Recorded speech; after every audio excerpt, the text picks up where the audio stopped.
दोस्तों technology sector ने पिछले कई टाइम से बहुत अच्छी रिटर्न दी है, लेकिन लोगों के मन में ये हमेशा डाउट रहता है कि जो भी म्यूचुअल फंड्स अभी अवेलेबल हैं, जो पर्टिकुलरली टेक्नोलॉजी सेक्टर में पैसा लगा रहे हैं, उनमें से कौन सा फंड सबसे अच्छा है।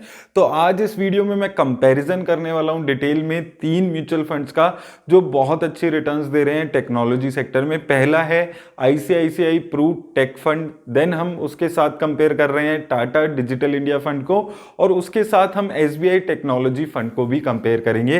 तो इन तीनों फंड्स के हम सारी डिटेल्स आपस में कंपेयर करेंगे, रिटर्न्स कैसी है, इनकी रिस्क रेशियोज कैसी है, इनकी इन्वेस्टमेंट स्ट्रेटेजी वगैरह कैसी रहती है, और एंड में मैं दोस्तों आपको ये भी बताऊंगा कि मेरे हिसाब से मुझे सबसे अच्छा फंड इन तीनों में से अभी कौन सा लगता है।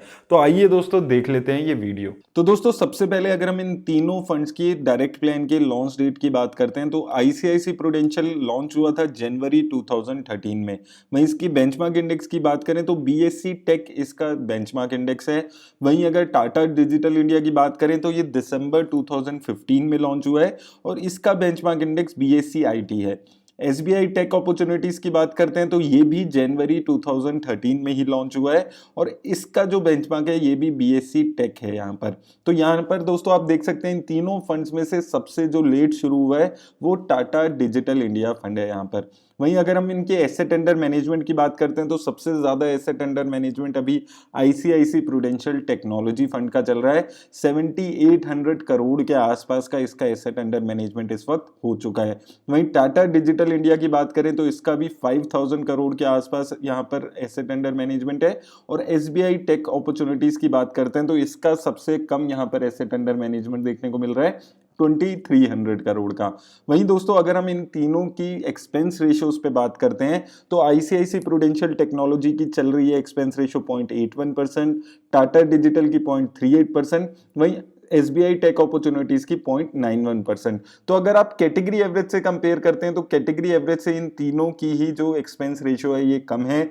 लेकिन अगर आप इन तीनों को आपस में कंपेयर करेंगे तो टाटा डिजिटल इंडिया की जो एक्सपेंस रेशियो है वो काफी अच्छी है। सिर्फ 0.38% expense ratio Tata digital India fund charge कर रहा है। तो बहुत अच्छी एक्सपेंस रेशियो आप मान सकते हैं टाटा डिजिटल इंडिया की।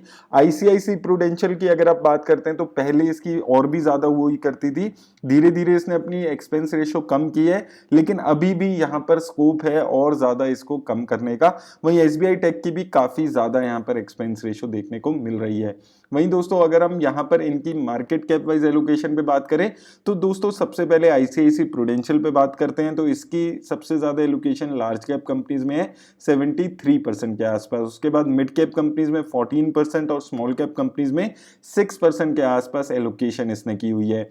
टाटा डिजिटल इंडिया की बात करें तो इसने भी सबसे ज्यादा एलोकेशन लार्ज कैप कंपनीज में की हुई है 77% के आसपास, देन मिड कैप कंपनीज में 15% और स्मॉल कैप कंपनीज में लगभग 3.64% के आसपास। वहीं दोस्तों एसबीआई टेक की अगर हम बात करते हैं तो इसने भी सबसे ज्यादा एलोकेशन लार्ज कैप कंपनीज में ही की हुई है 76%, मिड कैप में 11% और स्मॉल कैप में 3%।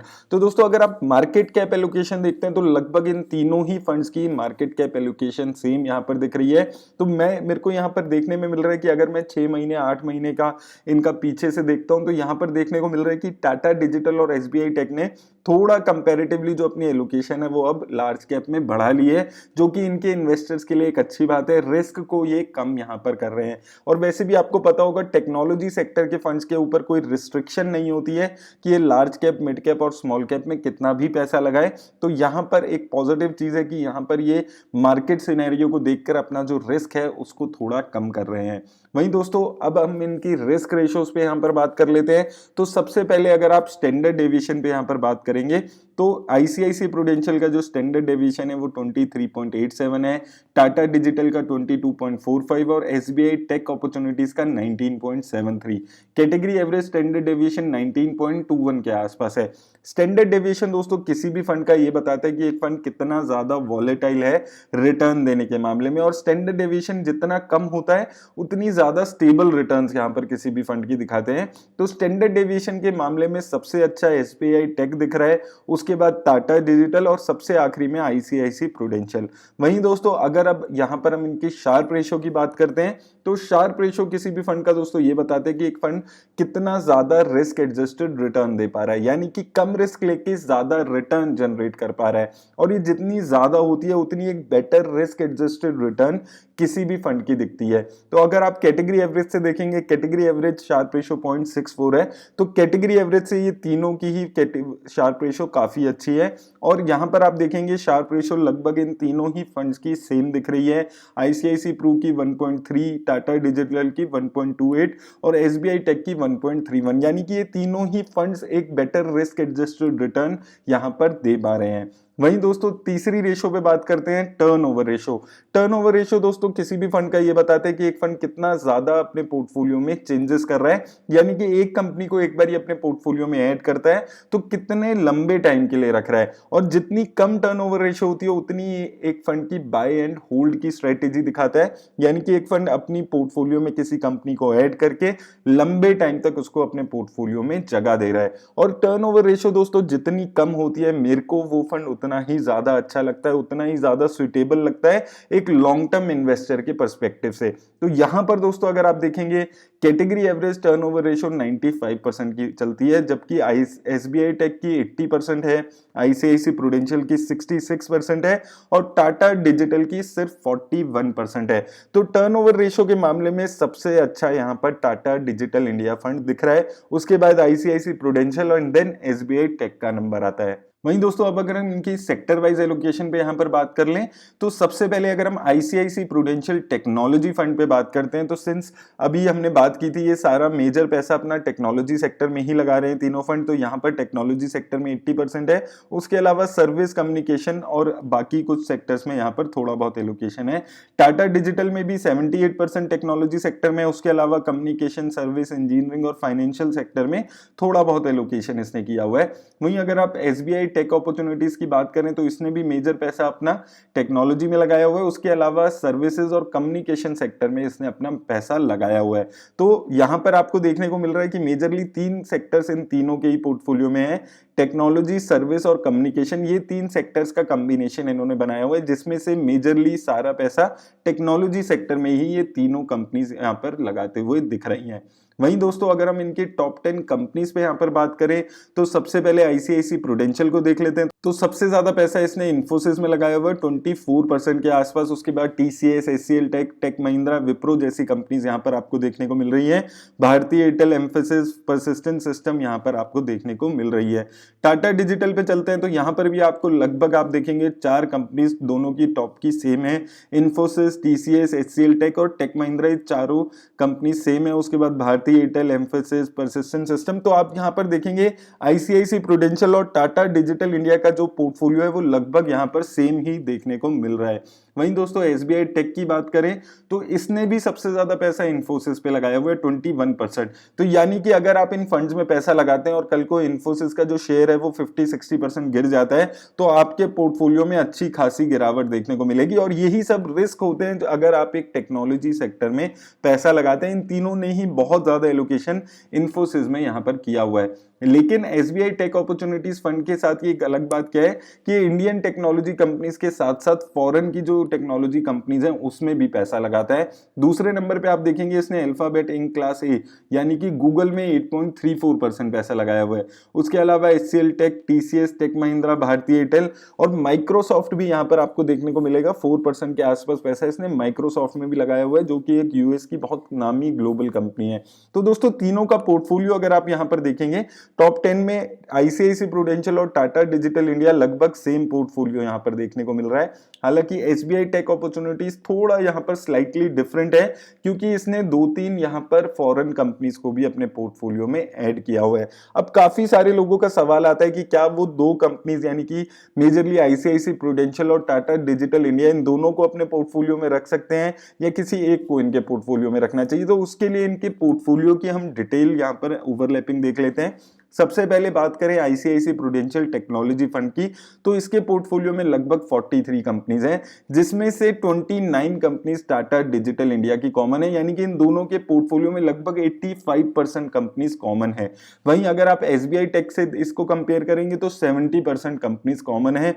टाटा डिजिटल इंडिया को वहीं पे आप देखेंगे तो यहां पर भी आपको दोस्तों देखने को मिल रहा है 43 कंपनीज हैं, जिसमें से 85% कंपनीज कॉमन है आईसीआईसी प्रूडेंशियल के साथ और लगभग 80% कंपनीज कॉमन है एसबीआई टेक के साथ। तो दोस्तों इन तीनों में ही लगभग 70 to 80% कॉमन कंपनीज दिख रही हैं, तो आपको इन दोनों को ऐड करके कोई एक्स्ट्रा डाइवर्सिफिकेशन यहां पर नहीं मिलेगा, सिर्फ आपके पोर्टफोलियो में जो रिस्क है वो बहुत ज्यादा बढ़ जाएगा, क्योंकि ऑलरेडी टेक्नोलॉजी फंड में पैसा लगाने में रिस्क बहुत ज्यादा इन्वॉल्व होता है, उस चीज को आपको यहां पर याद में रखना है। और दूसरी चीज दोस्तों, अब यहां पर देखने को क्या मिल रहा है कि आईसीआईसी प्रूडेंशियल और टाटा डिजिटल इंडिया दोनों के ही पोर्टफोलियो में लगभग 43 कंपनीज है। आज से कुछ टाइम पहले तक टाटा डिजिटल इंडिया फंड जो था वो बहुत ही ज्यादा कंसंट्रेटेड पोर्टफोलियो बनाकर चलता था, 25-26 कंपनीज इसके पोर्टफोलियो में हुआ करती थी, लेकिन अभी पिछले 3-4 महीनों से इसने अपने पोर्टफोलियो में काफी चेंजेस किए हैं, जिसके लिए इसने काफी कंपनीज को अब अपने पोर्टफोलियो में नई जगह दी है, जो कि एक इसके इन्वेस्टर्स के लिए अच्छी बात है। अब आइए दोस्तों हम कंपेयर कर लेते हैं इनकी रिटर्न्स को।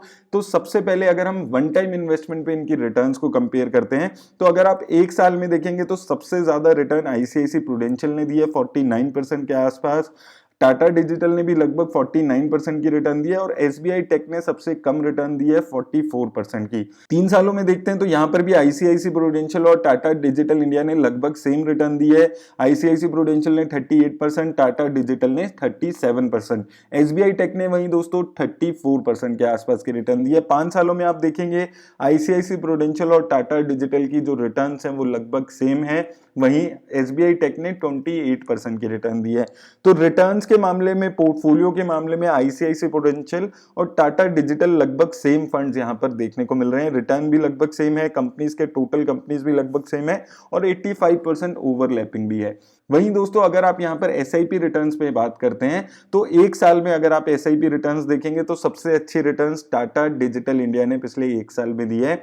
टाटा डिजिटल ने 32% की रिटर्न दी, आईसीआईसी प्रूडेंशियल ने 32% की और वहीं एसबीआई टेक ने 28% की। 3 सालों में और 5 सालों में अगर आप देखते हैं तो आईसीआईसी प्रूडेंशियल ने सबसे अच्छी रिटर्न दी है। 3 सालों में आईसीआईसी प्रूडेंशियल ने 55% की रिटर्न दी है, वहीं अगर आप यहां पर 5 सालों में देखेंगे तो 40% की रिटर्न दी है।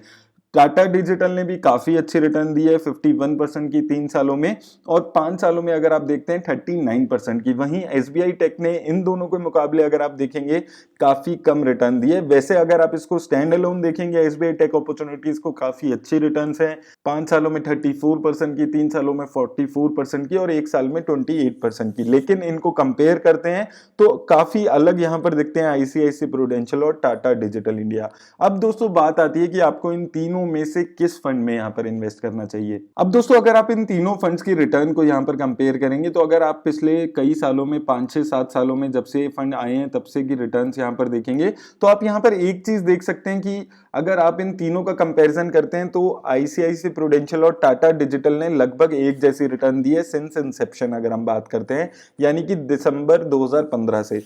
और एसबीआई टेक अपॉर्चुनिटीज ने काफी कम रिटर्न दी है। तो एसबीआई टेक अपॉर्चुनिटीज की एक्सपेंस रेशियो भी ज्यादा है, इसका थोड़ा जो टर्नओवर रेशियो रहता है वो भी थोड़ा ज्यादा है, तो इसको हम हटा देते हैं। बच जाते हैं दो फंड्स आईसीआईसी प्रूडेंशियल और टाटा डिजिटल। इनमें से कौन से फंड में आपको इन्वेस्ट करना चाहिए? तो दोस्तों देखिए, अगर आज से 2-3 महीने 4 महीने पहले अगर आप देखते हैं तो टाटा डिजिटल इंडिया थोड़ा कंसंट्रेटेड पोर्टफोलियो बनाकर चलता था, जो कि अब इसने अपने पोर्टफोलियो को बढ़ा लिया है। अब इसके पोर्टफोलियो में भी 43 कंपनीज हो गई हैं और साथ में इसकी जो एक्सपेंस रेशियो है ये भी काफी कम है, सिर्फ 0.38% की एक्सपेंस रेशियो ये फंड यहां पर चार्ज कर रहा है। तो यहां पर अब आज के टाइम में अगर आप देखेंगे तो आईसीआईसी प्रूडेंशियल टेक्नोलॉजी और टाटा डिजिटल इंडिया दोनों ही काफी अच्छे फंड्स यहां पर नजर आ रहे हैं, दोनों ही अच्छी रिटर्न्स यहां पर दे रहे हैं। तो अगर आप इन दोनों में से किसी भी फंड में बने हुए हैं तो मुझे लगता है कि अगर आपका risk profile very high risk investor का है तो आप इन दोनों ही फंड्स में बने रह सकते हैं। और अगर आप आने वाले टाइम में नए फंड में इन्वेस्ट करना चाहते हैं, अभी आप अपनी एसआईपी शुरू करना चाहते हैं,